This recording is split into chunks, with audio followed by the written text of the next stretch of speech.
प्रिय विद्यार्थियों, नवांकुर डिजी लेसन में मैं सुनील भावसार उच्च श्रेणी शिक्षक आप सभी का हार्दिक स्वागत करता हूं। विद्यार्थियों, हिंदी व्याकरण में भाषा बोध के अंतर्गत आज हम संधि का अध्ययन करेंगे। जैसा कि आपको विदित है, संधि दो वर्णों का मेल होता है। सम धन धी से मिलकर संधि शब्द बना है, जिसका अर्थ है मेल या जोड़।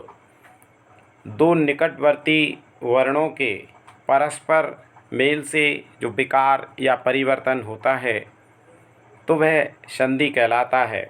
उदाहरण: सम धनतोष बराबर संतोष, देव धन इंद्र बराबर देवेंद्र, भानु धनुदय बराबर भानुदय। इस प्रकार स्पष्ट है कि दो या दो से अधिक वर्णों के आपसी मेल से जो नया शब्द बनता है वह संधि कहलाता है। संधि के भेद: हिंदी व्याकरण में संधि मुख्य रूप से तीन प्रकार की मानी जाती है: स्वर संधि, व्यंजन संधि और तीसरी विसर्ग संधि। स्वर संधि: जब स्वर के साथ स्वर का मेल होता है तब जो परिवर्तन होता है उसे स्वर संधि कहते हैं। हिंदी में स्वरों की संख्या 11 मानी जाती है। बाकी के अक्षर व्यंजन होते हैं। जब दो स्वर आपस में मिलते हैं तो उससे जो तीसरा स्वर बनता है उसे स्वर संधि कहते हैं। स्वर संधि के उदाहरण: शिव धन आलय बराबर शिवालय। यहाँ शिव में लघु आ तथा आलय में दीर्घ आ है। दोनों से मिलकर एक दीर्घ आ का निर्माण होता है, इसलिए शिव धन आलय बराबर शिवालय। इसी प्रकार विद्या धन आलय दोनों दीर्घ आ, विद्यालय। मुनि धन इंद्र मुनीन्द्र, दोनों लघु ई मिलकर एक बड़ी ई बनाती हैं। श्री धन ईश श्रीश, दोनों दीर्घ ई। गुरु धन उपदेश बराबर गुरुपदेश। स्वर संधि के प्रकार: स्वर संधि 5 प्रकार की होती है। पहली दीर्घ स्वर संधि, दूसरी गुण स्वर संधि, तीसरी वृद्धि स्वर संधि, चौथी यण स्वर संधि, पांचवी अयादि स्वर संधि। दीर्घ स्वर संधि: अ आ इ ई उ ऊ ऋ ऋषि वर्णों के बीच होने वाली संधि को दीर्घ संधि कहते हैं। या दूसरे शब्दों में दो सजातीय वर्णों के बीच जब मेल होता है तो एक दीर्घ स्वर बनता है, वहाँ स्वर संधि होती है। इसके 3 नियम हैं: अ और आ की संधि, यानी लघु आ और दीर्घ आ की संधि। वेद धन अंत वेदांत, दोनों लघु स्वर से एक दीर्घ लघु स्वर आ यहाँ पर बनता है। मुख्य धन अध्यापक मुख्याध्यापक, नव धन आगत नवागत, सत्य धन आग्रह सत्याग्रह, विद्या धन अर्थी बराबर विद्यार्थी, तथा धन अपि तथापि, दया धन आनंद बराबर दयानंद, रचना धन आत्मक बराबर रचनात्मक। यानी यहाँ पर दो सजातीय स्वर आपस में मिलते हैं और दो सजातीय स्वरों के मिलने से एक दीर्घ स्वर की रचना होती है। उनमें दोनों लघु भी हो सकते हैं, दोनों दीर्घ भी हो सकते हैं। जैसा कि दया और आनंद में दोनों आ दीर्घ स्वर हैं, तो भी एक दीर्घ स्वर दया नंद शब्द की रचना होती है। उसी प्रकार रचना धन आत्मक बराबर रचनात्मक दोनों दीर्घ स्वर हैं। ई और ई की संधि कवि धन इंद्र कवींद्र, यहाँ पर दोनों लघु ई से एक दीर्घ ई की रचना होती है। कपि धन ईस कपीश, मुनि धन ईस मुनीस। कपीस में कपि लघु ई है, ईस दीर्घ ई है। एक लघु और एक दीर्घ ई के मिलने से एक दीर्घ स्वर की रचना होती है, इसलिए कपीस। उ और उ की संधि शु धन उक्ति शुक्ति, भानु धन उदय भानुदय, लघु धन ऊर्मि लघूर्मि, धातु धन ऊष्मा धातुष्मा, वधु धन उत्सव वधूत्सव, साधु धन उत्सव साधुत्सव। तो उपरोक्त संधियों में दो सजातीय स्वर मिलकर एक दीर्घ स्वर की रचना करते हैं। अ से आ का मिलन, ई और ई की संधि, उ और उ की संधि जब होती है तो एक दीर्घ स्वर की रचना यहाँ पर होती है।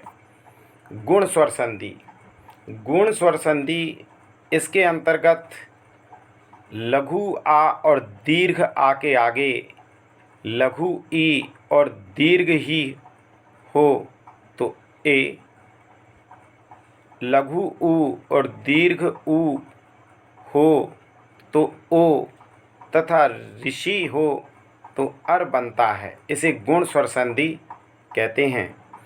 जैसे धन के पहले आ और धन के बाद ई वर्ण आता है तो ए की रचना होगी। धन के पहले अ और धन के बाद उ वर्ण आता है तो ओ की रचना होगी। उदाहरण नर धर इंद्र, यहाँ पर प्रथम शब्द में नर में अ आता है और दूसरे शब्द में ई से शुरू होता है, लघु ई है, दोनों मिलकर ए यानी नरेंद्र उच्चारण होगा। सुर धन इंद्र बराबर सुरेंद्र। अन्य उदाहरण सुर धन ईस बराबर सुरेश, राज धन ईस बराबर राजेश, महाधन इंद्र बराबर महेंद्र, रमा धन ईस बराबर रमेश, महाधन ईस बराबर महेश, उमा धन ईस बराबर उमेश। उपरोक्त संधियों में आ का ई से मेल होने पर ए वर्ण की उत्पत्ति होती है। आ और उ का मिलन, धन के पहले आ और धन के बाद उ लघु या दीर्घ होने पर ओ वर्ण की उत्पत्ति होती है। जैसे रोग धन उपचार रोगोपचार, महाधन उदय महोदय, महाधन उपकार महोपकार, सागर धन ऊर्मि सागरोर्मि, नभ धन ऊड़ा नवोड़ा, गंगा धन ऊर्मि गंगोर्मि, महा धन ऊष्मा बराबर महोष्मा। उपरोक्त संधियों में आ का उ से मिलन होता है। उ के स्थान पर आ की मात्रा से उ की संधि होने पर उ वर्ण समाप्त हो जाता है और उसका स्थान या उच्चारण ओ में बदल जाता है। अ और री की संधि अर के रूप में परिवर्तित होती है। जैसे देव धन ऋषि देव ऋषि, राज धन ऋषि राज ऋषि। संधि क्रमांक 3 वृद्धि संधि अ से ए, ऐ से मेल होने पर अय, आ का ओ, औ से मिलन होने पर औ बनता है। इसे वृद्धि संधि कहते हैं। जैसे एक धन एक, एक एक, पुत्र धन एषणा, पुत्रेषणा, मत धन एक, मतेक, देव धन ऐश्वर्य, देवेश्वर्य, सदा धन एव बराबर सदैव, तथा धन एव बराबर तथैव, महा धन ऐश्वर्य बराबर महेश्वर, गंगा धन ऐश्वर्य गंगेश्वर। उपरोक्त संधियों में आ का मिलन ए या ए से होने पर ऐ की उत्पत्ति होती है। ख, आ से ओ या औ का मिलन, जल धन ओघ बराबर जलोघ, परम धन ओजस्वी बराबर परमौजस्वी, महा धन औषधि बराबर महोषधि, महा धन ओजस्वी बराबर महोजस्वी, परम धन औषध बराबर परमौषध, जल धन औषधि बराबर जलौषधि, महा धन औषध बराबर महौषध, महा धन औदार बराबर महोदार। उपरोक्त संधियों में अ से ओ या औ का मिलन होने पर उच्चारण में परिवर्तन होता है और उसका स्थान औ के रूप में होता है। यण संधि, जब ई के बाद कोई भिन्न स्वर आए तो या, ऊ के बाद कोई भिन्न स्वर आए तो वा, ऋषि के बाद कोई भिन्न स्वर आए तो र में बदल जाता है। इसे यण संधि कहते हैं। जैसे धन के पहले ई हो और धन के बाद कोई दूसरा स्वर हो तो ई वर्ण का परिवर्तन या उच्चारण या के रूप में हो जाता है। जैसे अति धन अधिक, अत्यधिक, प्रति धन अक्ष, प्रत्यक्ष, इति धन आदि, इत्यादि, प्रति धन आशा, प्रत्याशा, नदी धन अर्पण, नद्यर्पण, देवी धन आगमन, देव्यागमन, देवी धन उदय, देव्योदय। उपरोक्त संधियों में ई का वर्ण का उच्चारण संधि के बाद य के रूप में होता है। निम्नलिखित संधियों में ऊ का परिवर्तन वा के रूप में होगा। अनु धन अय, अन्वय, सु धन आगत, स्वागत, अनु धन ऐषण, अन्वेषण, पितृ धन आज्ञा, पित्राज्ञा, पितृ धन अनुमति, पितृनुमति। यहाँ पर धन के बाद, धन के पूर्व ऊ और धन के बाद यदि आ या कोई भिन्न स्वर आता है तो ऊ का उच्चारण बा के रूप में बदल जाता है। इसी प्रकार धन के पहले ऋषि और धन के बाद कोई भिन्न स्वर है तो उसका उच्चारण रा में बदल जाता है। अयादि संधि, ए के बाद कोई भिन्न स्वर हो तो ऐ के बाद कोई भिन्न स्वर हो तो आय, ओ के बाद कोई भिन्न स्वर हो तो अब, और औ के बाद कोई भिन्न स्वर हो तो आप के साथ भिन्न स्वर का समावेश हो जाता है। इसे अयादि संधि कहते हैं।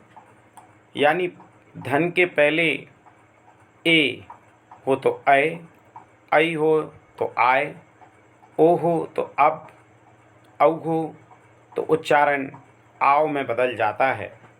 उदाहरण, ने धन अन नयन, शे धन अन शयन, गई धन अक गायक, नय धन अक नायक।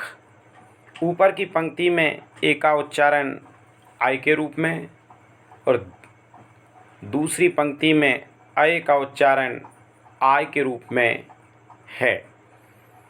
अन्य उदाहरण, पो धन अन पवन, भो धन अन भवन, पौ धन अक पावक, धौ धन अक धावक, नौ धन इक नाविक, धौ धन इका धाविका। व्यंजन संधि किसे कहते हैं? व्यंजन का स्वर या व्यंजन के साथ मेल होने पर जो परिवर्तन होता है उसे व्यंजन संधि कहते हैं। यानी यहाँ पर धन के पहले कोई व्यंजन होता है और धन के बाद स्वर या व्यंजन से उसका मेल होता है, इसे व्यंजन संधि कहते हैं। यहाँ प्रथम शब्द के अंतिम वर्ण में हलंत लगाया जाता है, क्योंकि बिना हलंत का वर्ण पूर्ण वर्ण माना जाता है और पूर्ण वर्ण में आ स्वर मिला होता है। जैसे उत धन लास उल्लास, जगत धन लास जगन्नाथ। इसके भिन्न भिन्न नियम हैं। अगर क च ट त पा के बाद किसी वर्ग का तीसरा या चौथा वर्ण या य र ल व हो या कोई स्वर हो तो उसी वर्ग का तीसरा वर्ण बन जाता है। अर्थात का के स्थान पर ग, चा के स्थान पर ज, टा के स्थान पर ड, ता के स्थान पर द और पा के स्थान पर व बन जाता है। आप जानते हैं कि हिंदी वर्णमाला में 5 वर्ग होते हैं। क वर्ग जिसमें 5 वर्ण क, ख, ग, घ, ञ। चा वर्ग च, छ, ज, झ, व। ट वर्ग ट, ठ, ड, ढ, ण। ता वर्ग त, थ, द, ध, न। पा वर्ग प, फ, ब, भ, म।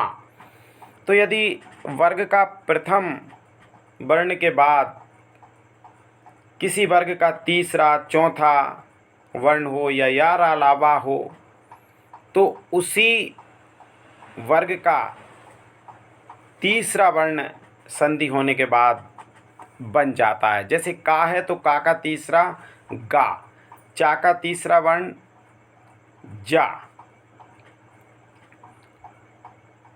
टा का तीसरा वर्ण डा, ता का तीसरा वर्ण द और पा का तीसरा वर्ण वा के रूप में उच्चारित होता है। जैसे दिक धन गज दिग्गज, यहाँ का तीसरा गा है। बाक धन ईस बागीस, अच धन अंत अजंत, चा का तीसरा वर्ण जा है। च छ जा। षट धन यंत्र षड्यंत्र, सत धन भाव सद्भाव, ता का तीसरा वर्ण दा, ता था दा। पच धन आव पंजाव। नियम 2, यदि किसी वर्ग के पहले वर्ण क, च, ट, ता, पा का मेल ना या मा वर्ण से हो तो उसके स्थान पर उसी वर्ग का 5वां वर्ण हो जाता है। जैसे यदि प्रथम शब्द के अंत में किसी वर्ग का प्रथम वर्ण हो, प्रथम वर्ण क, च, ट, ता, पा में से, और दूसरे शब्द का प्रथम वर्ण न या मा में से हो तो जो क, च, ट, ता, पा इनमें से कोई वर्ण आता है तो उसका 5वें वर्ण में परिवर्तन हो जाता है। जैसे वाक धन में, वाण में, सत धन मति, शनमति, जगत धन नाथ, जगन्नाथ, षट धन मुख, षणमुख, चित धन में, चिन्मय। यहाँ का पंचम वर्ण अणा, ता का पंचम वर्ण ना, ता का पंचम वर्ण न, ट का पंचम वर्ण अण, ता का पंचम वर्ण ना में परिवर्तन हुआ। नियम 3, ता के बाद चा या छा हो तो ता का चा, जा या झा हो तो ता का ज, टा या ठा हो तो ता का ट, डा या ढा हो तो ता का ड, और ला हो तो ता का ला बन जाता है। जैसे उत्धन चारण, उच्चारण, शतधन चरित, सच्चरित्र, उत्धन लेख, उल्लेख, जगत धन छाया, जगत छाया, बृहत धन टीका, बृहत टीका, उत्धन लास, उल्लास, सतधन चित, संचित, ततधन लीन, तल्लीन, उत्धन डयन, उड्डयन, और शतधन जन, सज्जन। नियम 4, माँ के बाद कोई भी स्पर्श व्यंजन यानी का से माँ तक का वर्ण हो तो उसी वर्ग का पंचम वर्ण या अनुस्वार लिखा जाता है। पंचम वर्ण की अपेक्षा अनुस्वार लिखने से आसानी होती है। अनुस्वार मीन्स ऊपर बिंदु रखना। जैसे अहम धनकार, अहंकार, तो यहाँ प्रथम शब्द का अंतिम वर्ण माँ है, दूसरा शब्द का से शुरू होता है, तो का पंचम वर्ण के रूप में माँ अनुस्वार के रूप में परिवर्तित हुआ।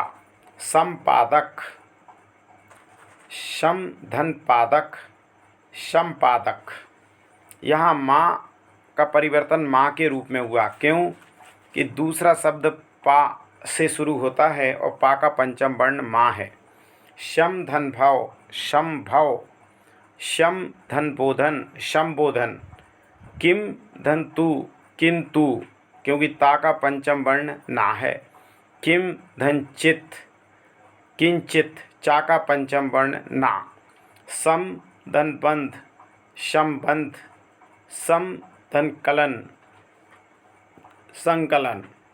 नियम 5, म के बाद कोई अंतस्थ व्यंजन य, र, ल, वा या कोई भी ऊष्म व्यंजन स, श, हो तो माँ अनुस्वार लिखा जाता है। जैसे सम धन मति, सम्मति, शम धन हिता, संहिता, सम धन मान, सम्मान, शम धन सार, संसार।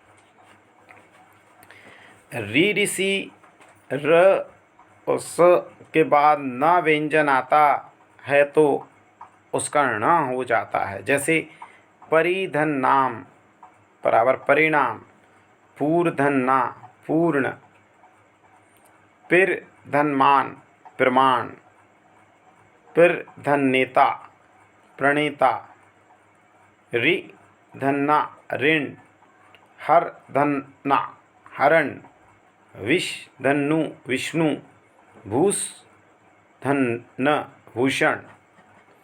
उपरोक्त उदाहरणों में प्रथम वर्ण रि, ऋ या सा है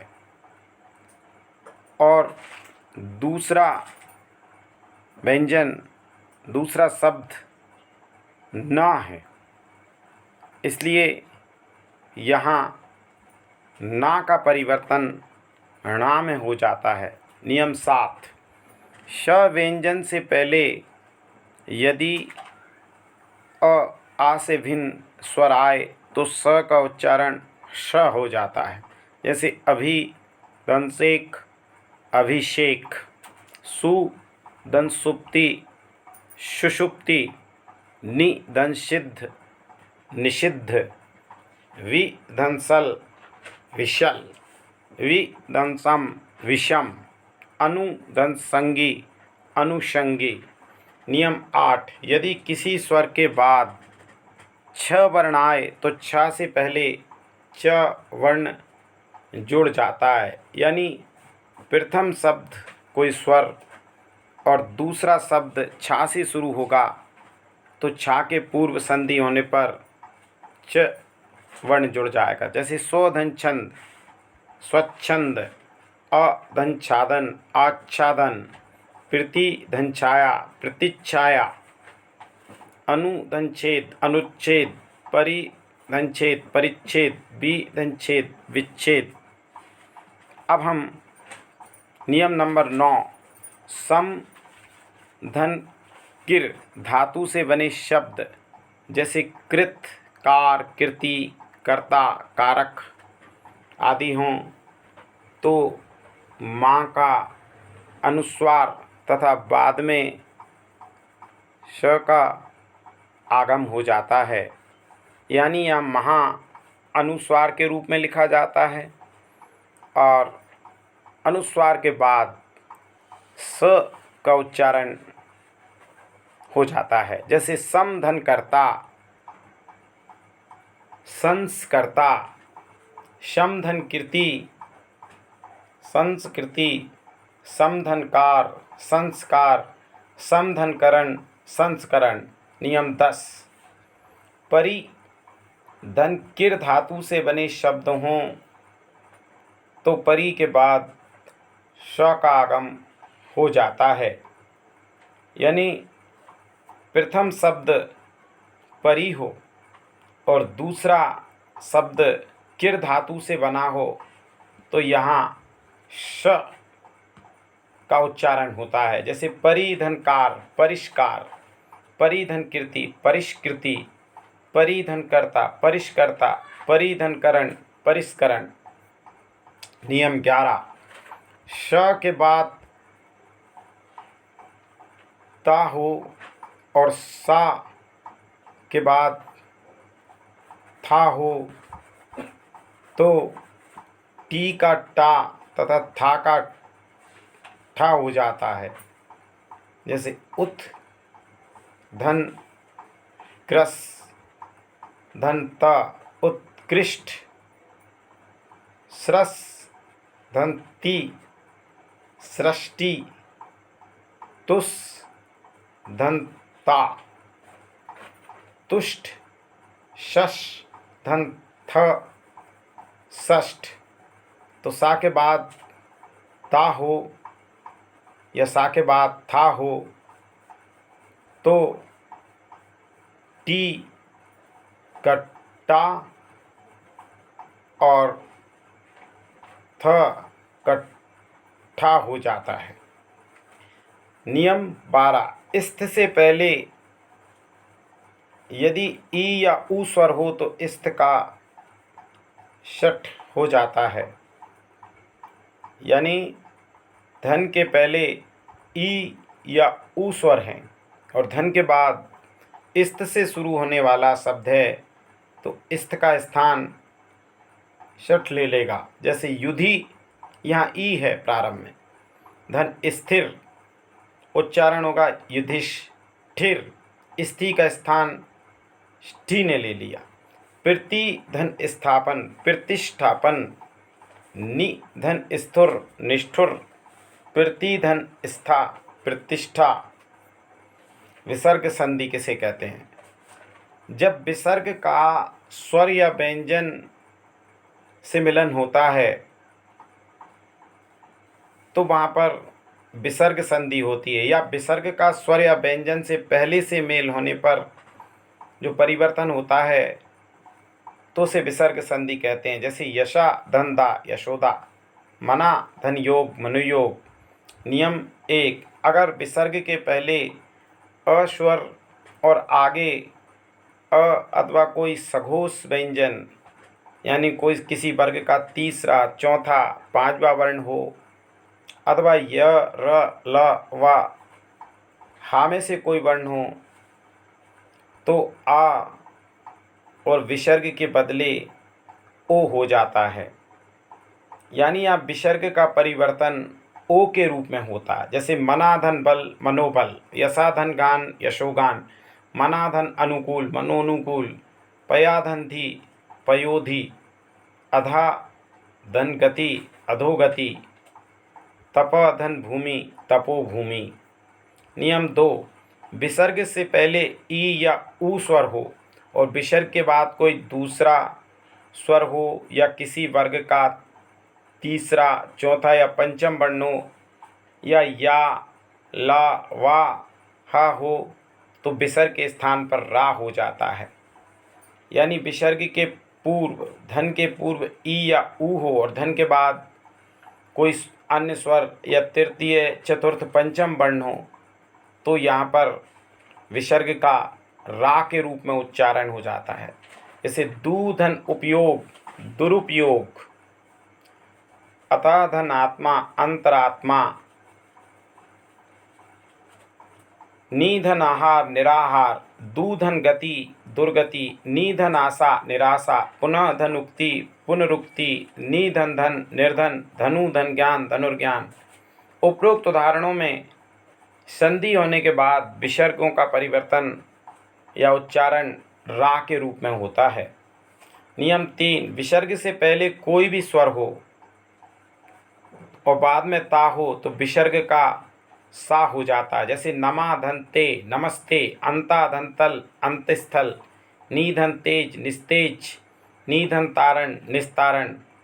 उपरोक्त उदाहरणों में विसर्ग के पूर्व आ है और विसर्ग के बाद ता है तो यहाँ विसर्ग का परिवर्तन संधि होने के बाद आदि शा के रूप में होता है। इसलिए नमाधन ते नमस्ते। नियम 4, विसर्ग के पहले ई या ऊ और बाद में क ख ट ठ प फ में से कोई वर्ण हो तो विसर्ग का श हो जाता है। जैसे निधन फल निष्फल, निधन ठुर निष्ठुर, निधन कलंक निष्कलंक, चतुष्धन कोण चतुष्कोण, चतुधनपाद चतुष्पाद, वही धनकार बराबर बहिष्कार। नियम 5, विसर्ग से पहले कोई भी स्वर हो और विसर्ग के बाद च, छ या स हो तो विसर्ग का श हो जाता है। जैसे निधन चय निश्चय, निधन चल निश्चल, हरिधन चंद्र हरिश्चंद्र, निधन छल निश्चल, अधनचर आश्चर्य, दु धन शासन दुशासन। उपरोक्त उदाहरण में विसर्ग का परिवर्तन श के रूप में होता है। विसर्ग से पहले अ या आ हो और विसर्ग के बाद क या पा हो तो विसर्ग का स हो जाता है। जैसे पुरा धनकार पुरस्कार, नमा धनकार नमस्कार, बना धनपति वनस्पति, तिरा धनकार तिरस्कार। उपरोक्त उदाहरणों में विसर्ग का परिवर्तन संधि होने के बाद स के रूप में होता है। नियम 7, विसर्ग से पहले अ या आ हो, विसर्ग के बाद आ या आ को छोड़कर कोई भिन्न स्वर हो तो विसर्ग का लोप हो जाता है। जैसे अतः धन ऐप अथ ऐप, तथा धन ऐप तत ऐप, नि धन रोग निरोग। नियम 8, यदि विसर्ग से पहले ई या ऊ हो और बाद में शा हो तो विसर्ग को श तथा सा हो तो विसर्ग का श हो जाता है अथवा विसर्ग ज्यों का त्यों लिखा जाता है। जैसे निधन सख्त निशक्त या निशक्त, निशुल्क निशुल्क या निशुल्क, दुधन शासन दुशासन, दूधन साध्य दुसाध्य।